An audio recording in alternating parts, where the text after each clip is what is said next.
ಜ್ಯೋತಿಷ್ಯ ಶಾಸ್ತ್ರದಲ್ಲಿ ಕುಜಸ್ತಂಭನಕ್ಕೆ ವಿಶೇಷ ಮಹತ್ವವಿದೆ. ಕುಜನು ಒಂದು ರಾಶಿಯಲ್ಲಿ 45 ದಿನ ಸಂಚಾರ ಮಾಡ್ತಾನೆ. 45 ದಿನಕ್ಕಿಂತಲೂ ಹೆಚ್ಚಿನ ದಿನ ಒಂದು ರಾಶಿಯಲ್ಲಿಯೇ ಕುಜ ಸಂಚಾರ ಆದರೆ ಅದನ್ನು ಕುಜಸ್ತಂಭನ ಎಂಬ ಹೆಸರಿನಿಂದ ಕರೆಯಲಾಗುತ್ತೆ. ಈ ಕುಜಸ್ತಂಭನವು 2022 ಜುಲೈ ಹಾಗೂ ಆಗಸ್ಟ್ ತಿಂಗಳಿನಲ್ಲಿ ಜರುಗಿತ್ತು. ಕುಜಸ್ತಂಭನ ಜರುಗಿದಾಗ ಕೆಲವು ರಾಶಿಗಳಿಗೆ ಅತ್ಯಂತ ಶುಭ ಉಂಟಾದರೆ ಕೆಲವು ರಾಶಿಗಳಿಗೆ ಸ್ವಲ್ಪ ಅಶುಭ ಫಲಗಳು ಪ್ರಾಪ್ತಿಯಾಗುತ್ತೆ.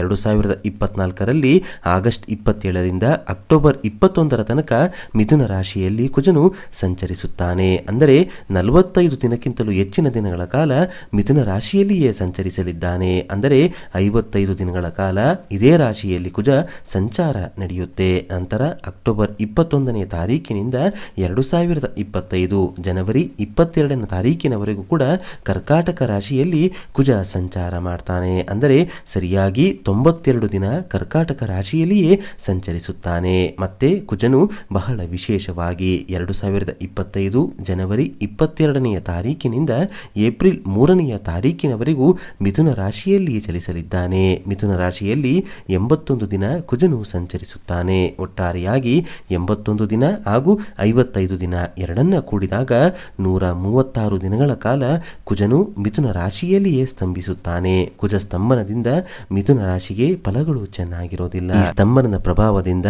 ಅಶುಭ ಫಲಗಳು ಉಂಟಾಗುತ್ತೆ. ಕರ್ಕಾಟಕ ರಾಶಿಯಲ್ಲಿಯೂ ಕೂಡ ಕುಜನು ಹೆಚ್ಚು ದಿನ ಸಂಚರಿಸುವ ಕಾರಣ ಈ ರಾಶಿಗೂ ಅಂದರೆ ಕಟಕ ಅಥವಾ ಕರ್ಕಾಟಕ ರಾಶಿಗೂ ಕೂಡ ಅಶುಭ ಫಲಗಳು ಹೆಚ್ಚಾಗಿ ಉಂಟಾಗುತ್ತೆ. ಮಿಥುನ ಹಾಗೂ ಕಟಕ ರಾಶಿಯವರಿಗೆ ಈ ಆಗಸ್ಟ್ 27ರಿಂದ ಮುಂದಿನ ಆಗಸ್ಟ್ 27ರವರೆಗೂ ಕೂಡ ಕುಜ ಸಂಬಂಧ ಸಮಸ್ಯೆಗಳನ್ನು ಅನುಭವಿಸಬೇಕಾಗುತ್ತೆ.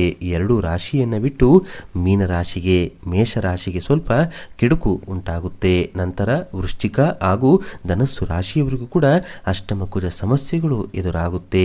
ಮಿಥುನ, ಕರ್ಕಾಟಕ ರಾಶಿ, ಮೀನರಾಶಿ, ಮೇಷರಾಶಿ, ಧನಸ್ಸು ರಾಶಿ, ವೃಶ್ಚಿಕ ರಾಶಿ ಒಟ್ಟು 6 ರಾಶಿಗಳು ಅತ್ಯಂತ ಜಾಗ್ರತೆಯಿಂದ ಇರಬೇಕು. ಕುಜನು ಅನುಕೂಲಕರವಾಗಿಲ್ಲದಿದ್ದಾಗ ಭೂಮಿಗೆ ಸಂಬಂಧಪಟ್ಟಂತಹ ವಿಚಾರಗಳು, ಅಣ್ಣ ತಮ್ಮಂದಿರ ವಿಷಯದಲ್ಲಿ, ಭೂಮಿ ಮಾರುವ ಹಾಗೂ ಕೊಳ್ಳುವ ವಿಷಯದಲ್ಲಿ, ಕ್ರಯ ವಿಕ್ರಯದಲ್ಲಿ, ಕೋರ್ಟ್ ಕೇಸ್ ಸಮಸ್ಯೆಗಳಲ್ಲಿ, ಆರೋಗ್ಯದ ವಿಷಯದಲ್ಲಿ ಎಚ್ಚರಿಕೆಯಿಂದ ಇರಬೇಕು. ಕಬ್ಬಿಣದ ವಸ್ತುಗಳ ವಿಚಾರದಲ್ಲಿ ಇದ್ದಕ್ಕಿದ್ದಂತೆ ಕೋಪ ಹೆಚ್ಚಾಗ್ತಕ್ಕಂಥದ್ದು, ಯಾವುದೇ ಕೆಲಸದಲ್ಲಿ ಆಸಕ್ತಿ ಇಲ್ಲದಂತಾಗುವುದು, ಸರ್ಕಾರಿ ಕೆಲಸದಲ್ಲಿರ್ತಕ್ಕಂಥವ್ರಿಗೆ, ಸೈನಿಕ ವೃತ್ತಿಯಲ್ಲಿರ್ತಕ್ಕಂಥವ್ರಿಗೆ, ನ್ಯಾಯವಾದಿಗಳಿಗೆ ಅದರಲ್ಲೂ ಪದೇ ಪದೇ ಏಟಾಗ್ತಕ್ಕಂಥದ್ದು, ಪೆಟ್ಟು ಬೀಳುವಂಥದ್ದು ಕೂಡ ಆಗ್ತಾ ಇರುತ್ತೆ. ರಿಯಲ್ ಎಸ್ಟೇಟ್ ಉದ್ಯಮಿಗಳಿಗೆ, ವಾಹನದ ಬಿಡಿ ಭಾಗಗಳ ಮಾರಾಟಗಾರರಿಗೆ ಹೆಚ್ಚು ಅಶುಭ ಫಲಗಳು ಉಂಟಾಗುತ್ತೆ. ಇಂತಹ ಕ್ಷೇತ್ರದಲ್ಲಿ ಕೆಲಸ ಮಾಡುವ ಈ 6 ರಾಶಿಯವರು ಬಹಳ ಎಚ್ಚರಿಕೆಯಿಂದ ಇರಬೇಕಾಗುತ್ತೆ.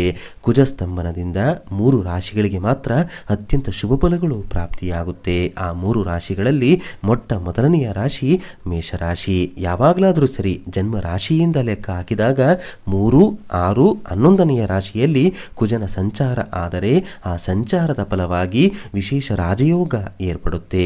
ಮೇಷರಾಶಿಯಿಂದ ಲೆಕ್ಕ ಹಾಕಿದಾಗ ಕುಜ ಇರುವಂತಹ ಮಿಥುನ ರಾಶಿ ಮೇಷರಾಶಿಗೆ 3ನೆಯ ರಾಶಿಯಾಗುತ್ತೆ. ಆದ್ದರಿಂದ ಮೇಷರಾಶಿಗೆ 136 ದಿನಗಳ ಕಾಲ ಕುಜನು ಅತ್ಯಂತ ಶುಭ ಫಲಗಳನ್ನು ನೀಡ್ತಾ ಹೋಗ್ತಾನೆ. ಭೂಲಾಭ ಆಗಿರ್ಬೋದು, ಗೃಹ ಲಾಭ ಆಗಿರ್ಬೋದು ಪ್ರಾಪ್ತಿಯಾಗುತ್ತೆ. ಇಷ್ಟು ದಿನ ಇದ್ದಂತಹ ಅಣ್ಣ ತಮ್ಮಂದಿರ ಕಲಹಗಳು ದೂರವಾಗಿ ಸಹೋದರ ಸಹೋದರಿಯರಿಂದಲೇ ಅತ್ಯಂತ ಲಾಭಗಳು ಪ್ರಾಪ್ತಿಯಾಗುತ್ತೆ. ಸಾಲಗಳೆಲ್ಲ ದೂರವಾಗಿ ಋಣಮುಕ್ತರಾಗ್ತೀರಿ. ಒಂದಲ್ಲ ಒಂದು ವಿಷಯದಲ್ಲಿ ಅನೇಕ ಶುಭ ಫಲಗಳನ್ನೇ ಪಡೆದು ಜೀವನದಲ್ಲಿ ದೊಡ್ಡ ದೊಡ್ಡ ಬದಲಾವಣೆಗಳನ್ನು ನೀವು ನೋಡಲಿದ್ದೀರಿ. ಇನ್ನು ಕುಜಸ್ತಂಭನದಿಂದ ಶುಭಯೋಗ ಪಡೆಯುವಂತಹ 2ನೆಯ ರಾಶಿ ಯಾವುದೆಂದರೆ ಮಕರ ರಾಶಿ. ಏಕೆಂದರೆ ಮಕರ ರಾಶಿಯಿಂದ ಲೆಕ್ಕ ಹಾಕಿದಾಗ ಕುಜಸ್ತಂಭನ ಜರುಗುವಂತಹ ಮಿಥುನ ರಾಶಿ 6ನೆಯ ರಾಶಿಯಾಗುತ್ತೆ. ಮಕರ, ಕುಂಭ, ಮೀನ, ಮೇಷ, ವೃಷಭ, ಮಿಥುನ ಹೀಗೆ 6ನೆಯ ರಾಶಿಯಲ್ಲಿ ಕುಜಸ್ತಂಭನದಿಂದ ಮಕರ ರಾಶಿಗೆ 136 ದಿನಗಳ ಕಾಲ ಅನಾರೋಗ್ಯದ ಸಮಸ್ಯೆಗಳಿಂದ ಮುಕ್ತಿ ದೊರೆಯುತ್ತೆ.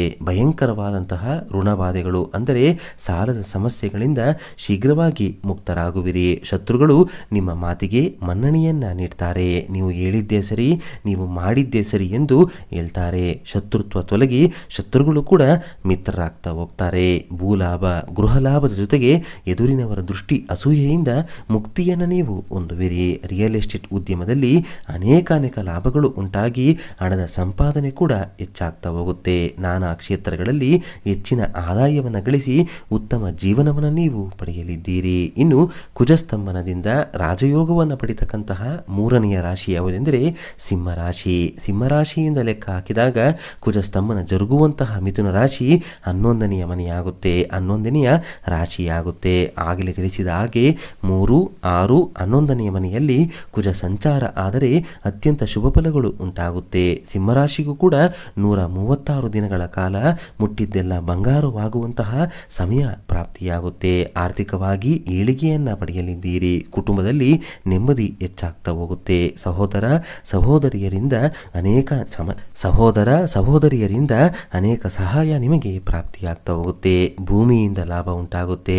ಹಣದ ಸಮಸ್ಯೆಗಳಿಂದ ಮುಕ್ತಿ ಅನ್ನೋದು ದೊರೀತಾ ಹೋಗುತ್ತೆ. ಒಟ್ಟಾರೆಯಾಗಿ ಮೇಷ, ಮಕರ, ಸಿಂಹ ರಾಶಿಗೆ ಅತ್ಯಂತ ಶುಭ ಫಲಗಳು ಉಂಟಾಗುತ್ತೆ. ಕೆಲವು ರಾಶಿಗಳಿಗೆ ಮಧ್ಯಮ ಫಲ ಉಂಟಾದರೆ ಕೆಲವು ರಾಶಿಗಳಿಗೆ ಅಶುಭ ಫಲಗಳು ಉಂಟಾಗುತ್ತೆ. ಈ ಕುಜಸ್ತಂಭನದಿಂದ ಆಗುವಂತಹ ಅಶುಭ ಫಲಗಳಿಂದ ತಪ್ಪಿಸಿಕೊಳ್ಳಲು ಅಥವಾ ಈ ಅಶುಭ ಫಲಗಳ ತೀವ್ರತೆ ಕಡಿಮೆಯಾಗಲು ಉಳಿದ ರಾಶಿಗಳು ಮಾಡಲೇಬೇಕಾದಂತಹ ಕೆಲಸ ಏನು ಅಂತ ನೋಡೋದಾದ್ರೆ, ಕುಜನಿಗೆ ಅಧಿಷ್ಠಾನ ದೈವವಾದಂತಹ ಶ್ರೀ ಸುಬ್ರಹ್ಮಣ್ಯ ಸ್ವಾಮಿ ಹಾಗೂ ನರಸಿಂಹ ಸ್ವಾಮಿಯ ಧ್ಯಾನವನ್ನ ಆರಾಧನೆಯನ್ನ ಆಗಾಗ ಮಾಡಿಕೊಳ್ಬೇಕು.